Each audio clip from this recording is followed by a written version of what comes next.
Hello दोस्तों, कैसे हो आप लोग। आई होप कि सब लोग बहुत अच्छे होंगे, सबकी पढ़ाई बहुत अच्छी चल रही होगी।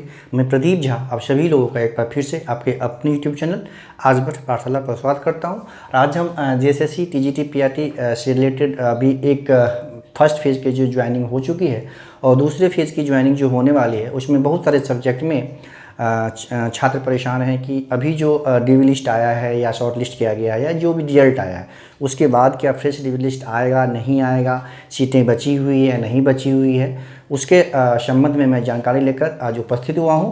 और इस क्रम में मैं आज जो है इकोनॉमिक्स और हिस्ट्री सिविक्स जो सब्जेक्ट है उसकी क्या सिचुएशन है, कितना सीट अभी वैकेंट है और अभी जो है कितनी लोगों की ज्वाइनिंग हो चुकी है उसके बारे में आप लोगों को जो है सूचनाएं प्रदान करने के लिए मैं अभी उपस्थित हुआ हूँ। अब देखिए इसमें क्या है कि पहले हम इकोनॉमिक्स की बात कर लेते हैं। जैसा कि आपको पता होगा कि ये जो स्टेट मेरिट पे जो बेस्ड जो अभी ज्वाइनिंग हो चुकी है उसमें 248 यानी 248 कैंडिडेट का जो है रिकमेंडेशन कर दिया गया है, उनकी ज्वाइनिंग हो चुकी है, उनके ट्रेनिंग होनिंग होकर उसको स्कूल भी अलॉट हो गया है। उसमें मैं बता दूं आपको कि इसका जो कट ऑफ था जिस पे ज्वाइनिंग हुई थी अनरिजर्व्ड का कट ऑफ था 83 क्वेश्चन, BC1 और BC2 का कट ऑफ था अनरिजर्व्ड कट ऑफ 83 क्वेश्चन था, BC1 और BC2 का 77 क्वेश्चन और SC/ST का जो कट ऑफ था वो था 68 क्वेश्चन। ठीक, तो 248 ज्वाइनिंग हो चुकी थी स्टेट वाइज मेरिट लिस्ट के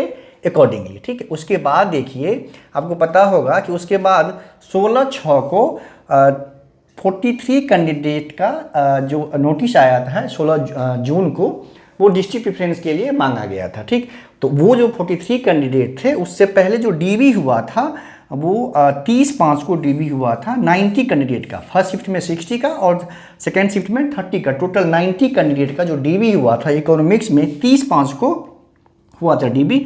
उसी में से जो प्रेजेंट हुए होंगे 90 में से 43 प्रेजेंट हुए होंगे, तो 43 का ये आप डिस्ट्रिक्ट प्रेफरेंस लिस्ट आया है 16 जून को, 16/6 को। ठीक है, 43 कैंडिडेट का। ठीक, ये तो अभी डिस्ट्रिक्ट प्रेफरेंस इनको मांगा कि इनका फिर रिजल्ट आएगा, डिस्ट्रिक्ट प्रेफरेंस के बाद जो रिजल्ट आएगा फाइनल रिजल्ट, और जब उनको डिस्ट्रिक्ट एलोकेट किया जाएगा उसका रिजल्ट आएगा। ठीक, अब देखते हैं कि इसमें एक्चुअली सीट वैकेंट कितनी है। ठीक, अनरिजर्व्ड में इसके बाद की बात करें जो 248 कैंडिडेट जो जिनका ज्वाइनिंग हो उनके रिकमेंडेशन के बाद या पहले जो डिस्ट्रिक्ट वाइज प्रेफरेंस जब डिस्ट्रिक्ट वाइज जब मेरिट बनाता है उसके बाद जो सीटें वैकेंट है थी इकोनॉमिक्स में उसकी बात मैं कर रहा हूँ। ये था अनरिजर्व कैटेगरी में 60, ST में शेड्यूल्ड ट्राइब में 187, SC में 96, BC1 में 21 और BC2 में 21, टोटल जो है 385 जो है आपका टोटल सीट वैकेंट थी आफ्टर रिकमेंडेशन ऑफ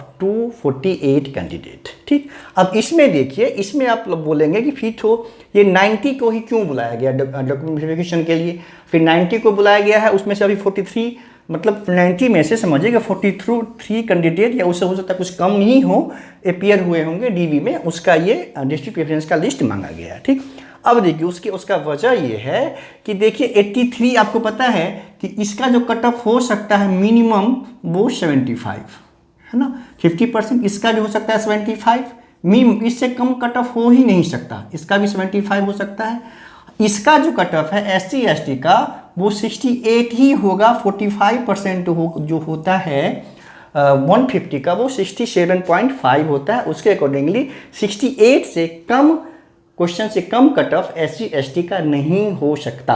इसीलिए आप देखे होंगे कि ST में और SC में सीटें वैकेंट जो हैं वो बहुत ज़्यादा हैं और इसमें 90 में SC/ST को नहीं बुलाया गया होगा क्योंकि 68 कट ऑफ पे पहले ही ज्वाइनिंग उन लोगों की हो चुकी है। तो ये सीटें जो हैं वो चली जाएगी बैकलॉग में क्योंकि कट ऑफ अब इससे कम हो नहीं सकता, तो ये सीटें जो चली जाएगी SC/ST की चली जाएगी बैकलॉग में।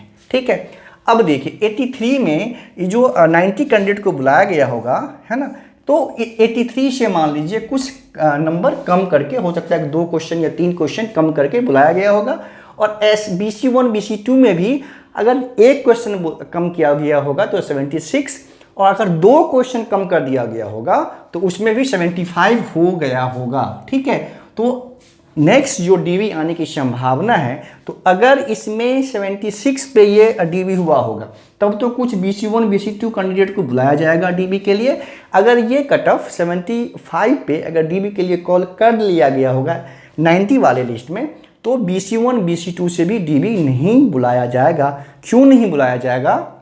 वो इसीलिए कि 75 क्वेश्चन से कम कट ऑफ हो ही नहीं सकता, ठीक है। और 83 में मान लीजिए 2 क्वेश्चन इसका 81 या 80 पे इन लोग को कॉल किया गया होगा, 80 के 81 2 क्वेश्चन कमा होगा अगर हम अनुमान लगाते हैं तो हो सकता है कि जनरल कैटेगरी अनरिजर्व्ड का एक डीबी लिस्ट वो मेंशन नहीं होगा, लेकिन एक डीबी लिस्ट इकोनॉमिक्स में और आएगा। उसमें जो अधिकतम संख्या होगी वो अनरिजर्व वाले की हो सकता है, कुछ BC1 BC2 का भी हो, लेकिन SC ST का उसमें नहीं होगा। और SC ST की जो सीटें हैं वो चली जाएगी बैकलॉग में। तो एक डीबी, क्योंकि 90 में से जो 90 डीबी कराया गया था उसमें से 43 ही अपीयर हुए, उसी का भी शॉर्ट लिस्ट किया गया है। तो इसमें एक डीबी समझिए आप 40-50 स्टूडेंट के लिए एक डीबी लिस्ट जो है और आएगा, है ना, आने की संभावना है, ठीक। और इसमें क्या है कि अनरिजर्व तो होगा ही होगा, मे बी अगर यहाँ पे 76 कट ऑफ गया होगा तो एक कुछ जो है आपका BC1 एंड BC2 का भी कुछ रोल नंबर हो सकता है। अगर उसमें उसका कट ऑफ 75 ले लिया गया होगा इस डीवी लिस्ट में BC1 BC2 का, तो BC1 BC2 का भी अब कोई लिस्ट नहीं आएगी, ठीक। ये हो गया आपका इकोनॉमिक्स के बारे में, ठीक। अब बात करते हैं हिस्ट्री और सिविक्स के बारे में। अब देखिए 22/4 को डिस्ट्रिक्ट प्रेफरेंस मांगा गया था, 22 अप्रैल को डिस्ट्रिक्ट प्रेफरेंस मांगा गया था 72 कैंडिडेट का, ठीक। उसका जो है उसी का ये रिजल्ट पब्लिश किया गया 6/5 को, यानी 6 मई को। उसमें अनरिजर्व का रिजल्ट था 20, ST का 8, BC1 का 31 और BC2 का 12, टोटल 71, यानी 72 में से 71 कैंडिडेट का रिजल्ट आ गया। और हो सकता है इस रिजल्ट में कुछ पुराने कैंडिडेट भी हों जिसका रिजल्ट जो है पहले डिस्ट्रिक्ट वाइज में जो मेरिट उसमें से भी हो सकता है कि एक आध दो कैंडिडेट्स उधर से भी एंट्री इसमें हुआ हो, ठीक। अब देखिए हिस्ट्री सिविक्स में जो 584 कैंडिडेट को रिकमेंड कर दिया गया था ज्वाइनिंग के लिए, फाइनल रिजल्ट जो था वो 584 कैंडिडेट का था। मतलब इनकी ज्वाइनिंग के लिए आयोग के द्वारा रिकमेंडेशन कर दिया गया था गवर्नमेंट को, यानी शिक्षा विभाग को। उस समय जो था इसका कट ऑफ जो था अनरिजर्व्ड के लिए इसका कट ऑफ था 123 क्वेश्चन UR के लिए, ठीक है। अब इसमें आप उसी के हिसाब से एग्जैक्टली जानकारी नहीं है, लेकिन आप मान लीजिए ST का, SC का एंड